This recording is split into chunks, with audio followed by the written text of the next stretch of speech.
Hey everyone! Today we're diving into a real story that'll leave you stunned. Names and details have been changed to protect their privacy. Ever wonder how far a mother-in-law's jealousy can push a family to the brink? Picture this: a cozy family dinner, laughter filling the air, and then, bam, a single comment slices through the warmth like a knife. That's what happened to me. Stuck in a battle I didn't sign up for. All because my mother-in-law couldn't let go of my husband's ex. Why was she so obsessed? You'll want to stick around to find out. Let's uncover the truth together. I'm Emily, 32, married to Tom for 3 years. We live in a quiet suburban neighborhood, the kind where kids ride bikes until dusk. Tom's a software engineer, sweet but conflict-averse. Me, I'm a graphic designer, outspoken when pushed. Our life was solid until his mother, Diane, started stirring the pot. Diane's 60, a retired nurse with a knack for subtle jabs disguised as concern. She'd always been chilly toward me, but I brushed it off. After all, not every mother-in-law is your best friend, right? It started small. Diane would mention Tom's ex, Sarah, in passing. Oh, Sarah loved that recipe. She'd say, eyes glinting, while I stirred the gravy. Sarah, the golden girl who dated Tom for 5 years before we met. I knew they'd been serious. But Tom swore it was over. I trusted him. Still, Diane's comments stung. Each one a tiny cut. At first, I laughed them off, thinking she was just nostalgic. But then came the dinner. That changed everything. We were at Diane's house, a Sunday tradition. The table was set with her best china, roast chicken steaming in the center. Tom's sister, Laura, chatted about her new job. Diane poured wine, smiling tightly. I felt her eyes on me all night, like I was an intruder. As we cleared plates, she dropped the bomb. Sarah always helped with dishes, she said, loud enough for everyone to hear. She was so thoughtful, wasn't she? Tom. The room froze. Tom stared at his plate. Laura coughed. My face burned. It wasn't just a comment, it was a public slap. I forced a smile, hands trembling as I stacked plates. I'm helping now, Diane, I said, voice tight. She shrugged, like I'd missed the point. That night, lying awake, I replayed her words. Why bring up Sarah? Why humiliate me in front of the family? It wasn't about dishes. It was personal. I started noticing patterns. Diane's innocent remarks always came when I was shining. When I got a promotion, she'd sigh. Sarah was so ambitious. When I planned Tom's birthday, she'd muse. Sarah's parties were unforgettable. It was a campaign, and I was the target. What was her game? Was she just hung up on Sarah? Or was there something darker at play? I couldn't shake the feeling she wanted me gone. Tom, bless him, didn't see it. She's just old school, he'd say, avoiding my eyes. But I wasn't imagining things. Diane's words were calculated, each one chipping away at my place in the family. I started keeping a mental tally, waiting for her next move. What would you do if your mother-in-law waged a silent war against you? I decided to play smart, watch closely, and figure out what she was hiding. The truth was coming, and I wasn't backing down. The sting of Diane's comment at that Sunday dinner lingered like a bruise. I couldn't unhear her voice, dripping with fake sweetness, praising Sarah while everyone stared. It wasn't just a one-off, it was the start of something uglier. I started noticing how Diane wielded Sarah's name like a weapon, always at the perfect moment to make me feel small. What was she trying to prove? I was determined to keep my cool. But the next family gathering pushed me to the edge. It was Laura's birthday, a backyard barbecue at Diane's house. The sun was setting, string lights glowing above the patio. Tom flipped burgers, joking with his cousins. I was passing out lemonade, feeling good in my new sundress. Diane, perched at the picnic table, watched me like a hawk. I caught her whispering to Tom's aunt, her eyes flicking my way. My stomach twisted, but I brushed it off. Don't let her get to you, I told myself. Then came dessert. Diane carried out a homemade cake, beaming. Sarah taught me this recipe, she announced, slicing into it.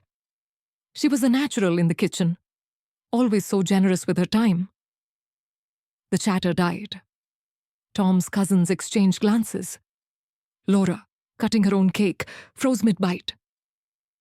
My hands clenched the lemonade pitcher. Generous, I'd spent hours helping set up, stringing lights, arranging tables. I'd even brought Laura's favorite cupcakes as a backup dessert. But Sarah, who wasn't even here, got the spotlight. I forced a laugh. Sounds like Sarah was quite the chef, I said, keeping my tone light. Diane's smile tightened. Oh, she was, she replied. Some people just have that special touch. The jab landed hard. Tom, flipping burgers, didn't look up. I wanted to scream. Why are you letting this happen?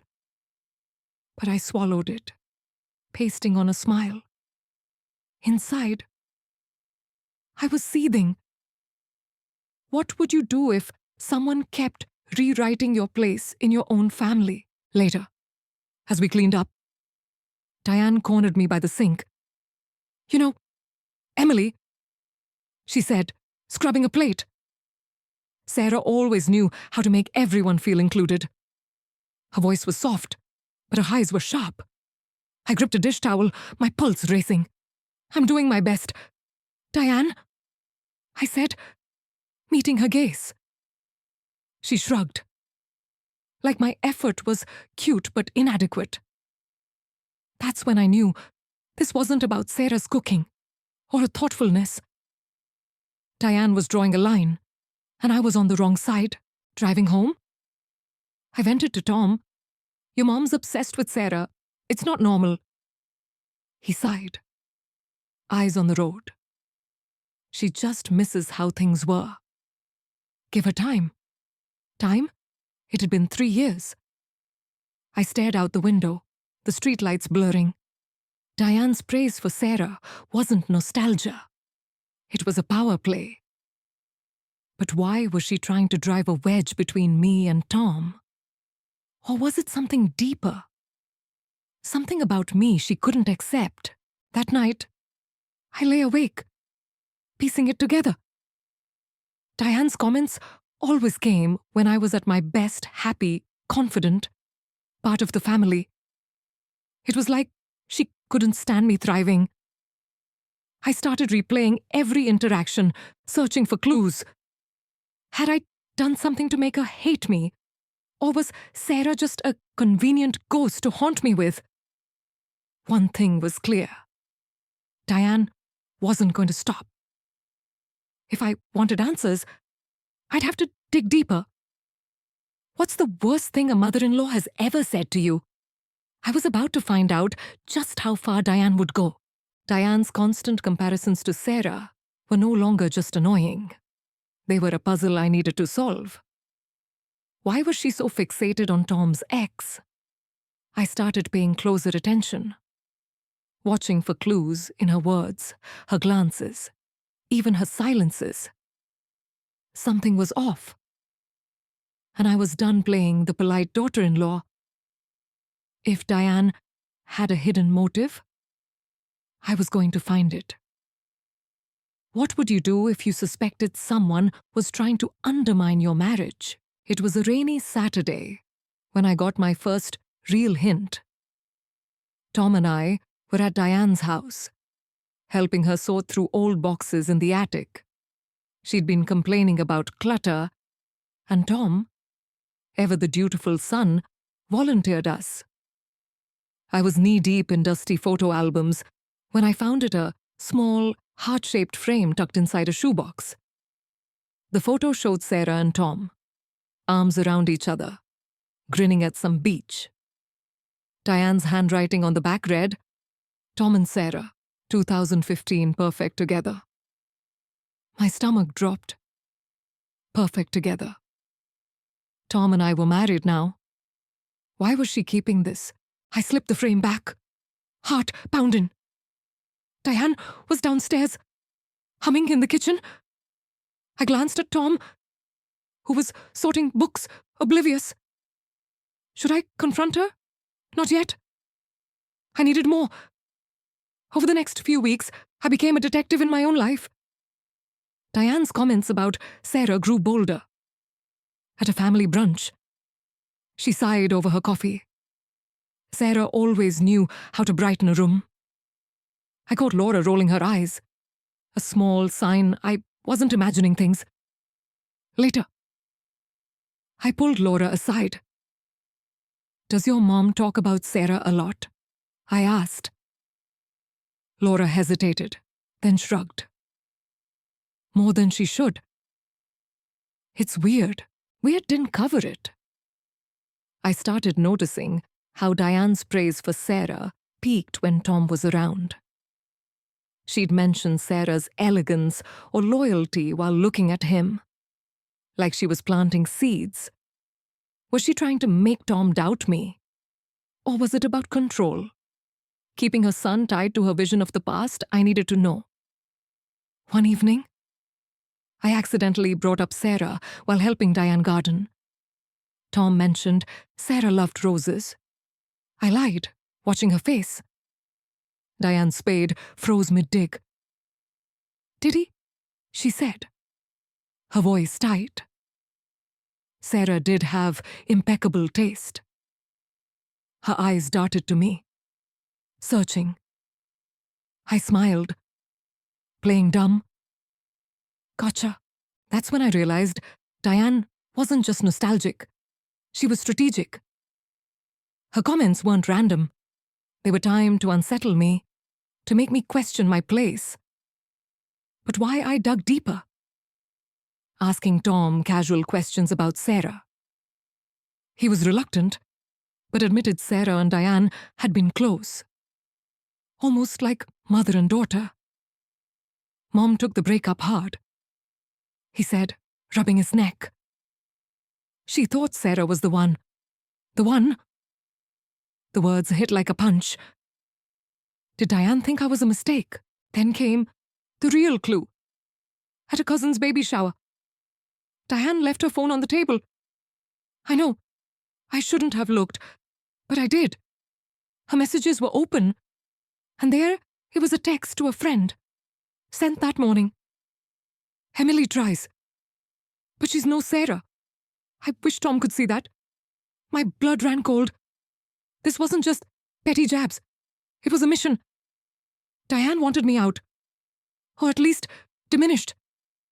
What kind of mother-in-law schemes? Against her son's wife, I closed the phone, my hands shaking. I wasn't just fighting a ghost. I was up against a woman who saw me as a threat. I drove home in silence. Tom humming beside me. Diane's motive was clearer. Now she couldn't let go of her dream for Tom. And I didn't fit it. But what was I supposed to do? Confronting her risked fracturing the family. Ignoring her let her win. I needed a plan. Something bold enough to shut her down for good. Have you ever had to outsmart someone who wanted you gone? I was about to. Diane's text burned in my mind. Emily tries, but she's no Sarah. It wasn't just a jab, it was proof she wanted me sidelined. I wasn't just fighting her nostalgia. I was up against a woman who saw me as the wrong choice for her son. Ignoring her wasn't an option anymore. I needed to confront this. But how a screaming match would only make me look unhinged. No. I had to be smart, bold but calculated. What would you do if your mother-in-law was plotting against you? I started planning my response. But first, I needed Tom on my side. That was easier said than done. He loved his mom and hated conflict. Every time I brought up Diane's comments, he'd shrug, saying, "She doesn't mean it like that." I wanted to shake him, didn't mean it. She was practically campaigning for Sarah's comeback. One night, over dinner, I tried again. "Tom, your mom's obsessed with Sarah. It's hurting me." He poked at his pasta, avoiding my eyes. "She's just stuck in the past. Let it go. Let it go." I bit my tongue. He wasn't ready to see the truth. But I couldn't wait for him to catch up. I turned to Laura, Tom's sister, for perspective. We met for coffee, and I laid it all out. Diane's jabs, the photo frame, the text. Laura sighed, stirring her latte. Mom's always been controlling, but this is next level. She loved Sarah, because Sarah never challenged her. That clicked. Sarah had been Diane's ally, the daughter-in-law who fit her mold. I spoke my mind, built my own life with Tom. To Diane, I was a threat to her influence. Laura leaned in. "Be careful. Emily, Mom doesn't back down easily." Careful wasn't my plan anymore. The next family event was Thanksgiving. A big deal at Diane's house. I knew she'd use it to stage another Sarah tribute. This was my chance. I spent weeks preparing, rehearsing what I'd say if she crossed the line again. I didn't want to just defend myself. I wanted to expose her game without losing the family's respect. It was risky. Tom might shut down. Laura might stay neutral. But I was done being the outsider in my own marriage. Have you ever had to stand up to someone? Everyone else tiptoed around. As the day approached, tension gnawed at me. I noticed Diane's behavior shifting. She was sweeter, offering me extra pie or asking about my work.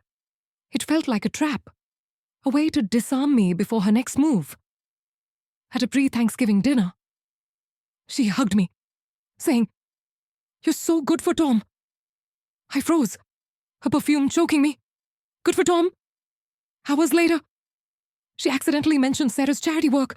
Sighing? She was so selfless. There it was, the mask slipping. I smiled, nodding. But inside, I was ready. I confided in my best friend, Mia, who urged me to go big. Call her out in front of everyone, she said. Make it impossible for her to wiggle out. I wasn't sure I could pull that off without alienating Tom. But the idea stuck. I started crafting a response that was sharp but fair. Something that would force Diane to face her own words. I practiced in the mirror, keeping my voice steady, my words cutting. "Diane, why do you keep comparing me to Sarah?" I'd start, then pivot to her motives. It had to be perfect. Thanksgiving loomed, and I felt like a boxer before a fight. Diane's house would be packed, relatives, neighbors, even some of Tom's old friends. If she brought up Sarah again, I'd be ready. My heart raced at the thought, but I wasn't backing down. This wasn't just about me. It was about claiming my place in this family. "What's the boldest thing you've done to stand up for yourself?" I was about to find out how far I'd go. Thanksgiving arrived. and Diane's house buzzed with noise, clinking glasses, kids running, and the smell of turkey filling the air. I walked in, my stomach in knots, but my resolve ironclad. Tonight, if Diane played her Sarah card, I was ready to flip the table figuratively. Of course. I'd rehearsed my response 100 times, each word sharp enough to cut through her facade. What would you do if you had one shot to silence someone's games? The dining room was packed. A long table crammed with relatives, neighbors, and Tom's old high school buddy, Mike. Diane, in a red sweater, played the perfect host. Her smile all teeth. Tom squeezed my hand under the table, oblivious to the storm brewing. I scanned the room, noting Laura's wary glance and Diane's quick looks my way. She was up to something. I sipped my wine. Waiting, dinner started smoothly. Uncle Ray told bad jokes, and Laura's new boyfriend shared football stats. Then, as Diane passed the mashed potatoes, she struck. You know, she said, voice carrying. Sarah used to make the creamiest potatoes. She had such a gift for bringing people together. The table quieted. Mike nodded, clueless. Laura stared at her plate. Tom's fork paused mid-air. My pulse spiked.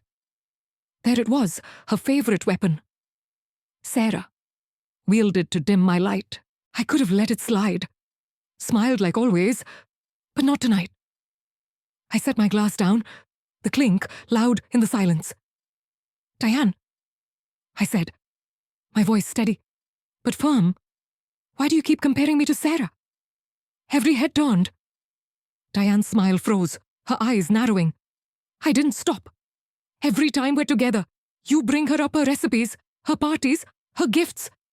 I'm Tom's wife. I'm here, building a life with him. So what's this really about? The room was a vacuum. No one breathing. Tom's face went pale. Laura's mouth twitched. Almost a smirk. Diane laughed. A brittle sound. Oh, Emily, don't be so sensitive. I'm just reminiscing. Reminiscing? I leaned forward, locking eyes. No, Diane, you're trying to make me feel like I don't belong, and I'm done letting you? Gasps rippled around the table. Mike coughed. Aunt Ellen's fork clattered. I kept going, my voice rising but controlled. You've been at this for years. Subtle digs. Backhanded compliments. I found your text. Diane. Emily tries. But she's no Sarah. What's your goal? To push me out? To make Tom doubt me? Diane's face flushed, her hands gripping the tablecloth. That's ridiculous, she snapped. You're twisting my words, but I wasn't done. Am I? Then why save photos of Sarah labeled perfect together? Why undermine me in front of everyone if you have a problem with me? Say it now. To my face. The silence was deafening. Tom stared at me, stunned. Laura's eyes gleamed with something like pride. Diane opened her mouth, then closed it. Floundering, I softened my tone, addressing the table. I love this family. I've tried to fit in, to be patient, but I won't be erased. If anyone here thinks I'm not enough for Tom, speak up. Otherwise, let's move on without Sarah's ghost. Uncle Ray cleared his throat, nodding. Laura murmured, well said. Diane looked like she'd been slapped, her mask crumbling. She muttered something about dessert and fled to the kitchen. The table erupted in whispers. Tom grabbed my arm, whispering, what was that? I met his eyes? That was me standing up for us? He looked torn, But I didn't care. I'd said what needed saying. The room buzzed with tension, but I felt lighter, like I'd shed a weight. What's it like to finally call out someone's cruelty? I was about to find out what happened next. The air in Diane's dining room crackled after my confrontation. I'd called her out, laid her tactics bare. And now, the family was reeling. Diane's retreat to the kitchen didn't end the tension. It just shifted it. Eyes darted between me, Tom, and the empty chair where Diane had sat. I'd thrown down the gauntlet. But what came next? Would the family rally behind me? Or had I just burned bridges? Have you ever stood your ground and wondered if it had cost you everything? Tom's grip on my arm tightened, his voice low. You didn't have to do that. His words stung. But I saw the conflict in his eyes, loyalty to his mom warring with love for me. I pulled my hand away. Yes, I did. Someone had to. He looked like he wanted to argue. But Laura cut in, leaning across the table. She's right. Tom, Mom's been out of line for years. Her support was a lifeline, but it didn't erase the unease rippling through the room. Uncle Ray nodded slowly, muttering. About time someone said it. Others, like Aunt Ellen, stayed silent. Their faces unreadable. Diane reappeared, carrying a pie. Her smile forced. Let's not let this ruin dessert, she said, voice tight. She avoided my eyes, slicing the pie with shaky hands. The family followed her lead, passing plates, but the chatter was strained. Mike made a lame joke about football, trying to lighten the mood. It didn't work. Every bite of pie tasted like ash to me. I'd won the moment. But the war wasn't over. Diane's silence felt like a coiled snake, ready to strike. After dinner, the family splintered. Some lingered in the living room, others drifted to the porch. Tom pulled me aside in the hallway, his face a mix of frustration and worry. You embarrassed her? She's my mom. I crossed my arms. And I'm your wife. She's been embarrassing me for years. Where were you when she was tearing me down? He rubbed his face, caught in the middle. I didn't know it was that bad. He mumbled. Didn't know his blindness hurt almost as much as Diane's jabs. I softened, touching his arm. Tom, I need you to see it now. We're a team. Right. He nodded. But his eyes were distant. Laura found us, her expression grim. Mom's in the kitchen, ranting to Aunt Ellen. She's saying you're ungrateful and dramatic. I laughed bitterly. Of course she was spinning it. Laura lowered her voice. But Ellen's not buying it. Neither am I. Keep pushing. Emily. Her words fueled me, but they also underscored the divide. Half the family saw Diane's behavior for what it was. The other half might never. I felt like I was walking a tightrope. One wrong step from falling as we drove home. Tom was quiet, the radio filling the silence. I stared out the window, replaying the night. I'd exposed Diane. But at what cost? Tom's loyalty was wavering. And Diane wasn't the type to let this go. I needed to know why she was so hell-bent on keeping Sarah's shadow over us. Was it just control? Or something deeper, I thought, about that heart-shaped frame? Her text? Her calculated praise? There was a piece of this puzzle I was still missing, back home. I couldn't sleep. Tom crashed on the couch, avoiding our bed. I sat at the kitchen table, scrolling through old photos on my phone, trying to understand. One picture stopped me a shot from our wedding. Diane smiling stiffly beside me. Her eyes weren't warm, they were calculating. I realized then this wasn't just about Sarah.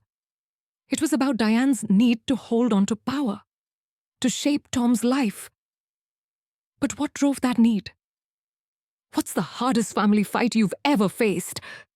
I was about to dig deeper, no matter the cost. The Thanksgiving showdown left me shaken but resolute.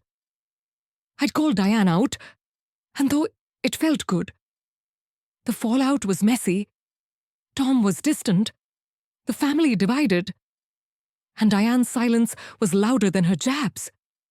I knew she wasn't done, she was regrouping. If I wanted to end this, I needed to understand her obsession with Sarah. What was driving her? Was it just control? Or something more personal? I was about to uncover the truth. Have you ever had to dig into someone's motives to protect your peace? I started by talking to Laura again. Over lunch, I pressed for details about Diane and Sarah's bond. Laura toyed with a salad, hesitant. Mom saw Sarah as the daughter she never had. She said they'd shop together, plan family events. When Tom and Sarah split, Mom took it personally, like she'd lost her too. That made sense, but it didn't explain the venom toward me. Did I do something to set her off? I asked. Laura frowned. You're not Sarah. That's enough for Mom. She hates that you don't need her approval. Her words hit hard. Diane didn't just miss Sarah. She resented me for being independent, for building a life with Tom that didn't revolve around her. But I sensed there was more. I remembered that heart-shaped frame, the text, her calculated timing. Laura mentioned something else. Diane had been struggling since retiring. She feels irrelevant, Laura said. Controlling Tom's life gives her purpose. A light bulb went off. Was Diane using Sarah to cling to relevance? To a time when she felt needed. I needed proof. A week later, I was at Diane's house, dropping off a casserole as a peace offering or so. I said. She was polite but cold, her eyes wary. While she stepped out to answer a call, I noticed a journal on her coffee table, half open. I know, snooping's low. But I was desperate. I flipped through it, heart racing. One entry, dated a month ago. Stopped me cold. Tom deserves better than Emily. Sarah understood family. I can't let him settle. My breath caught. This wasn't just nostalgia, it was a crusade. Diane saw me as a downgrade, a threat to her vision of family. Then I found the real bombshell. Another entry, older, from right after Tom and Sarah's breakup. Sarah was my confidant. Losing her feels like losing myself. I don't know who I am without her. My hand shook as I closed the journal. Diane wasn't just mourning a breakup, she was grieving a piece of her identity. Sarah had filled a void, playing the role of the perfect daughter-in-law, who made Diane feel vital. I wasn't just fighting a ghost. I was up against Diane's insecurity, her fear of fading into irrelevance. I slipped out before she returned, my mind spinning. Diane's motive wasn't about me, or even Sarah. It was about her. She was lashing out because my presence reminded her of what she'd lost control, purpose, youth. It was almost sad, but it didn't excuse her cruelty. I thought about confronting her again. But what would that solve? She'd deny it, spin it, play the victim. No. I needed to protect my marriage and my place in this family without sinking to her level. Driving home, I felt a strange clarity.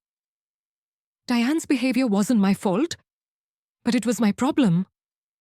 I had to talk to Tom, make him see the truth without forcing him to choose sides.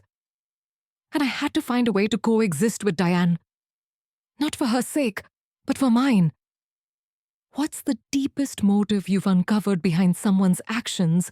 I was ready to face Diane's truth and move forward. But it wouldn't be easy. Diane's journal entries flipped a switch in me. Her obsession with Sarah wasn't about love for an ex. It was about her own fear of losing relevance. Knowing this didn't erase the hurt, but it gave me power. I could keep fighting her, or I could rise above and reclaim my place in this family. The question was, how? I needed to close this chapter without letting Diane's insecurity poison my marriage. What would you do to end a family war without losing yourself?